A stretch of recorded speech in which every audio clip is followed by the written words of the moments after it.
बिहार में 7वें फेज का नोटिफिकेशन कब तक? एक सब ऐसा सवाल है जो इस समय शिक्षक अभ्यर्थी, चाहे वो सीटेट वाले हैं या स्टेट वाले, बिहार के अंदर जो भी कैंडिडेट है उसका सबसे बड़ा यही सवाल है कि 7th फेज का जो नोटिफिकेशन है वो कब तक आएगा।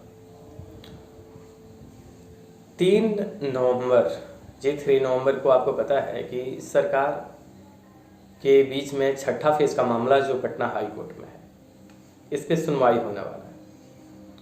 और ऑलमोस्ट आपको पता है कि 6ठे फेज में जो स्टे लगी हुई है, तो उस मसले पे ही ये जो हियरिंग होने वाला है। लेकिन अगर सब कुछ ठीक रहता है तो इससे कोई खास प्रभाव नहीं पड़ने वाला है, और ये चीज़ें जैसे ख़त्म हो जाती है उसके बाद 6ठे फेज का रिशेड्यूल आएगा। लेकिन अब इस शेड्यूल के वजह से क्या 7th फेज का नोटिफिकेशन जो है वो अपने नियत समय पे होगा?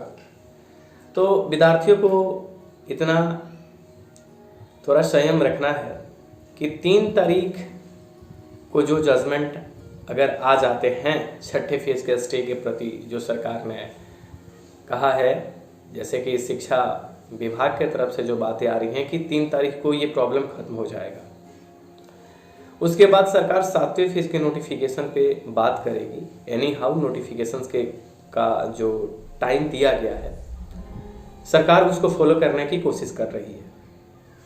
लेकिन जैसे कि 31 अक्टूबर तक ही बोला गया था कि जो नोटिफिकेशंस जो आएंगे उसके नियमावली जो होगी वो रिलीज कर दिया जाएगा। लेकिन अभी तक सरकार की तरफ से ऐसा कोई भी नियमावली, ऐसा कुछ भी जारी नहीं किया गया है। ये भी एक मतलब बिग इशू बना हुआ है।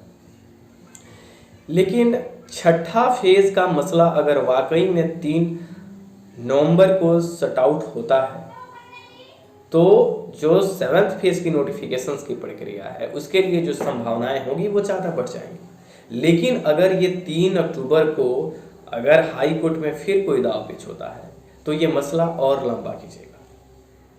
जो सामने जो दिखाई दे रहा है वो 3 नवंबर मायने रखता है कि सरकार और कोर्ट के बीच में क्या होता है। वैसे कोर्ट और सरकार के बीच में कुछ खास फासला नहीं है। अगर आप थियोरेटिकल ना समझे, सिर्फ प्रैक्टिकल तौर से देखिए तो सब कुछ ठीक रहता है। और उसके बाद चाहे जो कुछ भी हमारे सामने 1000 मीटर आ रहे हैं, लेकिन आई थिंक कि 3 नवंबर को जो स्टे लगा है 6ठे फेज पे वो हटेगा, ये तय है। उसके बाद इसके नोटिफिकेशन 6ठे फेज के जारी किए जाएंगे। और अगर उसमें लंबा टाइम सरकार नहीं देती है तो अभी भी जो उम्मीदें हैं वो आपके प्लस पॉइंट के लिए ही है कि सरकार 7th फेज की बहाली करेगी, एनी हाउ करेगी। लेकिन मसला जो डिले का है वो 3 नवंबर का जजमेंट मायने रखता है कि 3 तारीख को हियरिंग में जो जजमेंट होगी वो आता है या नहीं आता है। मैक्सिमम पॉसिबिलिटी है कि आएगी, और आएगी तो कोई खास दिक्कत नहीं है।